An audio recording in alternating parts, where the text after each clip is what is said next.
ফিলিস্তিনের অবরুদ্ধ গাজা উপত্যকায় ইসরায়েলের প্রধানমন্ত্রী বেঞ্জামিন নেতানিয়াহুর নীতির সমালোচনা করেছেন ইসরায়েলের সাবেক জাতীয় নিরাপত্তা মন্ত্রী ইতামার বেন-গভির। তিনি বলেছেন, ইসরায়েলে মধ্যপ্রাচ্যের হাসির পাত্র হয়ে উঠেছে। রোববার এক প্রতিবেদনে এই তথ্য জানিয়েছে বার্তা সংস্থা আনাদুলু। স্থানীয় রেডিও স্টেশন কোল বারামার সাথে এক সাক্ষাৎকারে ইসরায়েলের চরম কঠোর ডানপন্থী এই রাজনীতিবিদ গাজার যুদ্ধ পরিচালনার বিষয়ে নেতানিয়াহুর সরকারের নিন্দাও করেছেন। ইতামার বেন-গভির বলেছেন, আমরা মধ্যপ্রাচ্যের হাসির পাত্র হয়ে গেছি এবং আমি নিশ্চিত নই যে আমরা এখনো এটি উপলব্ধি করতে পারছি কিনা।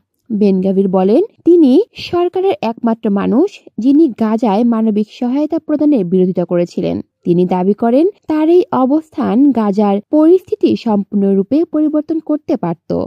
মার্কিন চাপের প্রতি নেতানিয়াহুর প্রতিক্রিয়া সমালোচনা করে বেন-গভির বলেন, আপনি শুধুমাত্র বহিরাগত চাপের উপর ভিত্তি করে শাসন করতে পারবেন না। তিনি যুক্তি দেন, ইসরায়েলকে কখনোই গাজার জ্বালানি এবং মানবিক সহায়তা পাঠানোর অনুমতি দেওয়া উচিত ছিল না। তার অভিযোগ, এটি হামাসকে উপকৃত করে। ইসরায়েলের সাবেক এই মন্ত্রী গাজায় ফিলিস্তিনিদের জন্য স্বেচ্ছায় অভিবাসন কর্মসূচি অবিলম্বে বাস্তবায়নের আহ্বান জানান। তিনি বলেন, আমাদের আজকে স্বেচ্ছায় অভিবাসনকে উৎসাহিত করার জন্য একটি উদ্যোগ চালু করতে হবে। প্রেসিডেন্ট ট্রাম্প বলেছে, সময় আছে, কিন্তু ইসরায়েলের স্বার্থে আমাদের সময় নষ্ট করার সময় নেই।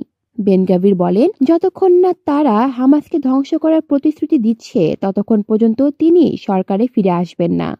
গত জানুয়ারিতে গাজা যুদ্ধবিরতি এবং বন্দি বিনিময় চুক্তির বিরোধিতা করে নেতানিয়াহুর সরকার থেকে পদত্যাগ করেছিলেন বেন-গভির। এরপর থেকে তিনি গাজা থেকে ফিলিস্তিনের উৎখাতে স্বেচ্ছায় অভিবাসন করানোর দাবি করে আসছেন। কলি শিকদার, বাংলা নিউজ নেটওয়ার্ক।